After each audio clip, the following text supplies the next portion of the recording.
A lot of people care deeply about social justice, but don't consider themselves activists. And chances are, if you're a creative or you consider yourself artistic, you're much closer to being an activist than you think. For me personally, I live in the United States, and right now we are going through it. So I've been thinking a lot about social activism and how I can contribute to my community and how I can support the causes that I want to support. This video is about how arts and crafts can be used for social activism and how you can use them in your own community. There's not one specific way to contribute to your community. There's a lot of different ways we can contribute, and I'm going to be talking about that. There's ways that are very low effort, there's ways that are very high effort. And so I want to go over what are our options when thinking about contributing to our community, because I know it can be super overwhelming sometimes. With that being said, let's dive into what I am calling the Creative Activism Pyramid. Tier 1 consists of the seed actions. These are low effort, low risk actions that we can take within our community. This is the foundation of the pyramid because these are accessible and these are really an easy way to get started within social activism and supporting your community. First in this tier is fundraising through your craft. This can look like selling your products and using those proceeds to give to an organization of your choice, or selling your experience with your craft. So for example, knitting and crochet patterns, you can have a fundraiser with those online patterns and use those proceeds to give to your organization. This can include hats and scarves that you've crocheted or knitted, lino prints that you've made, any sort of painting or colored pencil art, ceramic mugs, the list goes on and on. This type of social activism works because it's using systems that are already in place. So very low effort, very low risk. You're not starting something completely from scratch. You're using resources that you already had in place and directing it to a social cause. Second in this category is creating objects to donate. Many organizations and mutual aid groups are seeking handmade goods such as hats, scarves, mittens, gloves, blankets. These items that you can hand make are meeting immediate needs and provide care in tangible ways. This form of activism can be super powerful and generally easy to get into for people who are a little bit more quiet or who are a little bit hesitant to get into this. The third item in this tier is sharing your resources.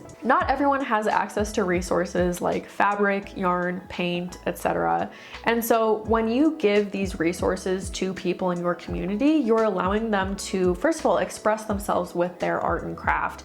And you're also potentially giving them the ability to use those resources for social change as well. So for example, if you gift someone or a community yarn that you have that has just been sitting in your house and you're not doing anything with it, those people that are able to use that yarn now, maybe they create a hat that has a message that you really resonate with, that is resonating with the social change that you want to see in the world. And the last item is using art as an educational resource. Creative platforms are super powerful tools for spreading information and education. You can use your own art account if you have one to spread information on a organization that you're super passionate about, or to explain your rights in this country or whatever country you're in, and to just generally post resources for people who are in need. This can also take the form of something more like zines. So zines are mini magazines.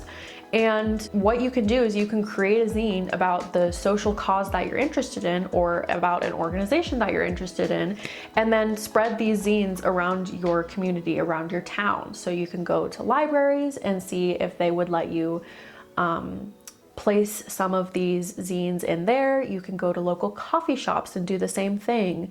So using the creativity that you have and the skill set that you have to spread awareness on a cause and educate people on a cause is really, at the end of the day, what's going to grab people's attention and what is going to make people more interested in what you're talking about. The second tier within this pyramid is the community action. The objects within this tier are going to range from low to moderate effort and low to moderate risk. These options require a little bit more effort, more coordination, and more commitment in terms of time and resources. So the first item within this tier is wearing your art. Wearing art that has political messages or some sort of social activism message turns your art into like a walking piece of activism. So when you are going, walking in your neighborhood and you're wearing a t-shirt that has a political cause or something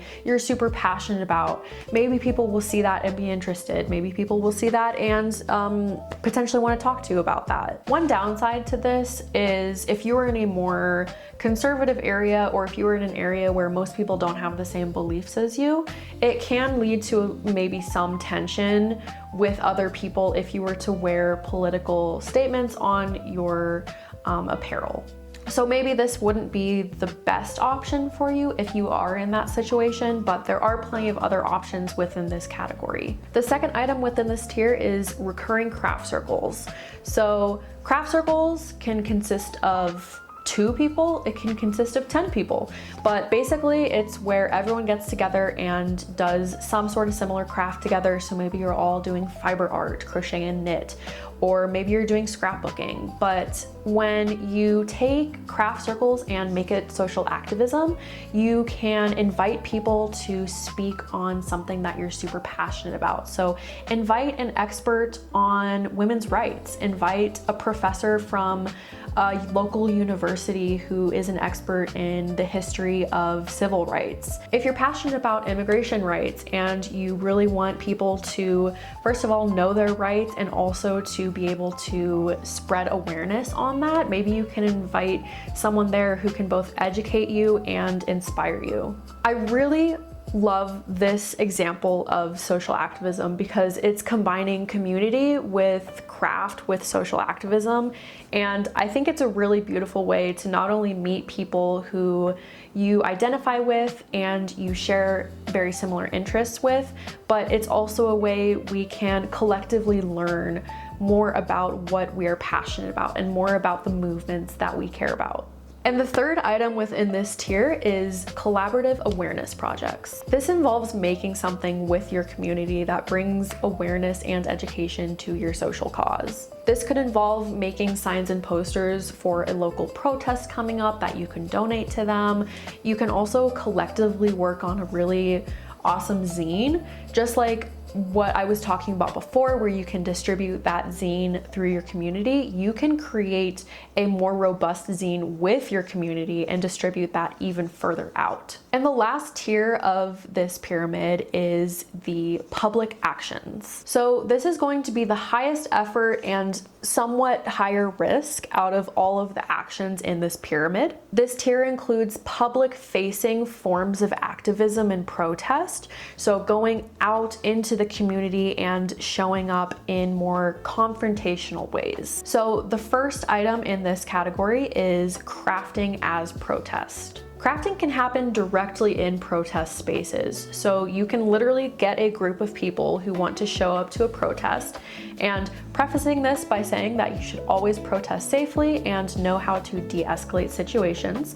But if you want to bring crafts, for example, crochet, so yarn, to a protest and teach people how to crochet and knit at the protest, that is totally something you can do. Second, we have yarn bombing. This is a really specific form of protest, but I really wanted to include it because I think it is so cool. So yarn bombing is essentially crocheting or knitting something in public spaces that represents your social cause or advertises a political movement in some way. So for example, if you are super passionate about animal rights, you can go to your local library or restaurant. I would definitely ask for permission for this first, but you can go there and create a yarn tapestry or some sort of creation that speaks to animal rights, whether it's with text or a symbol, something like that. Thirdly, we have murals and chalk art.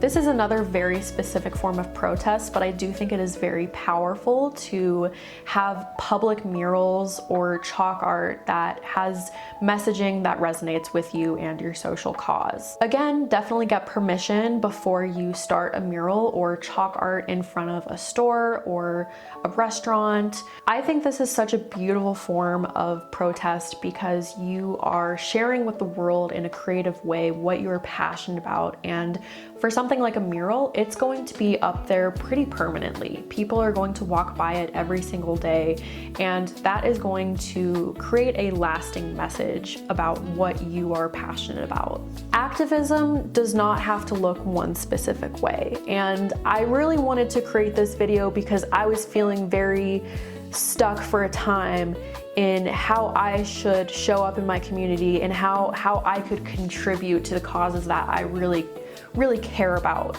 And I just want, if this can just help one person in figuring out a way to help their community and use their skills and their craft to help others, I think that would be very, very cool. If you have any ways that you show up in your community that I haven't talked about in this video, please share it in the comments. I really want to open up this conversation and just gain inspiration from all of you and what you do to show up in your community. Thank you so much for watching. If you liked this video, make sure to give it a thumbs up and subscribe if you want to see more creative content like this, and I'll see you in the next one.